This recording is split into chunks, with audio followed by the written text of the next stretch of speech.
সকাল 12টায় আমরা আমাদের 3 দফা ঘোষণা করেছি এবং সেই 3 দফার সাথে সাথে আমরা 24 ঘন্টা টাইম ফ্রেমও বেঁধে দিয়েছি।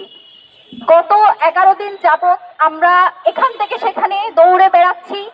আমাদের এমন ক্রাইসিস, আমার ভাই কবরে শুয়ে আছে আর আমাকে চিন্তা করতে হচ্ছে যাতে এই সরকারের কোনোভাবে কোনো ধরনের অস্থিতিশীল কোনো পরিস্থিতির মধ্যে পড়তে না হয়। আমার কিসের এত ঠেকা পড়ছে যে এই সরকার আমারে বাঁচায় রাখতে হবে যখন আমার ভাই কবরে?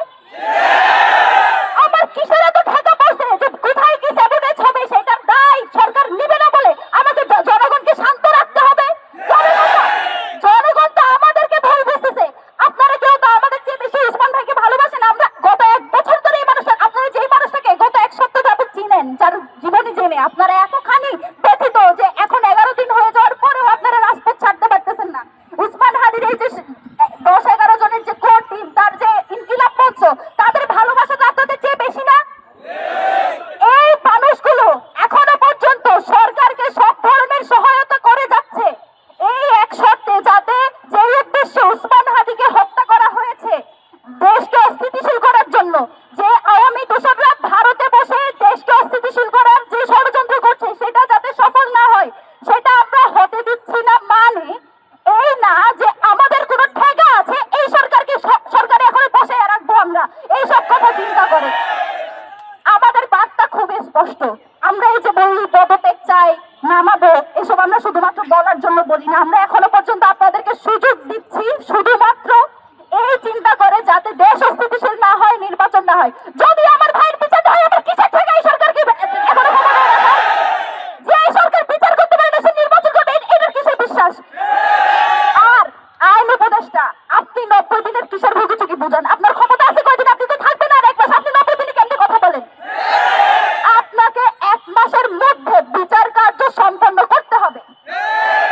একই সাথে যে খুনিরা শুধুমাত্র শুটার ফয়সাল, সে একেবারে শেষ গুটি, যে শেষ কার্য ঘটিয়েছে এই ঘটনায় স্পষ্টত রাষ্ট্রের একটা অংশ যারা এখনো পর্যন্ত ভারত এবং আওয়ামী লীগের পারপাস সার্ভ করে তারা এই কাজ ঘটিয়েছে, আমাদের কাছে স্পষ্ট। তাদেরকে যত দ্রুত সম্ভব, এই যে মিলিটারি ইন্টেলিজেন্স, তাদের কাছে সব তথ্য ছিল।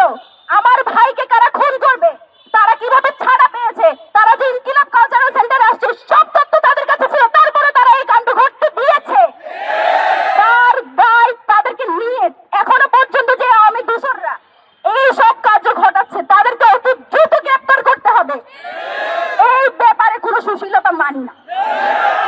আমরা এখনো পর্যন্ত স্থির আছি।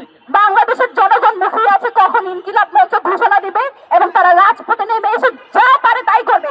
আমরা সেটা হতে দিচ্ছি না। তার মানে এই না যে আমরা শেষ পর্যন্ত দেখে যাবো যে আপনারা কি করেন।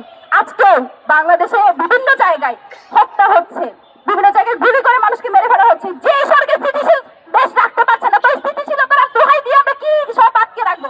আমার কোনো ঠেকা নাই যে আপনারা আমি সরকারে বসে রাখবো।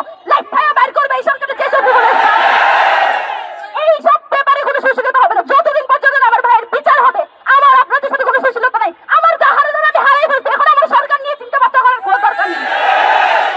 আমাদের বিচার লাগবে এবং সেটা নির্বাচনের আগে, এবং সেটা 1 মাসের মধ্যে। এই 1 মাসের মধ্যে বিচার কার্য সম্পাদন করার জন্য 24 ঘন্টা টাইম দিয়েছি। যদি না পারেন, আপনারা আরেকটা চিন্তা ভাবনা করতেছেন সরকার তো আর বেশি দিন নাই, মাসখানেক সময় আছে, আগে ভাগে একটু পদত্যাগ করে পালাইয়া যায়। না, আপনাকে আমরা পালাইতে দিব না, দিচ্ছি না। কোনোভাবে যদি ভাবেন যে আস্তে করে পালাইয়া যাবেন, এইটা হবে না। আপনি যাবেন,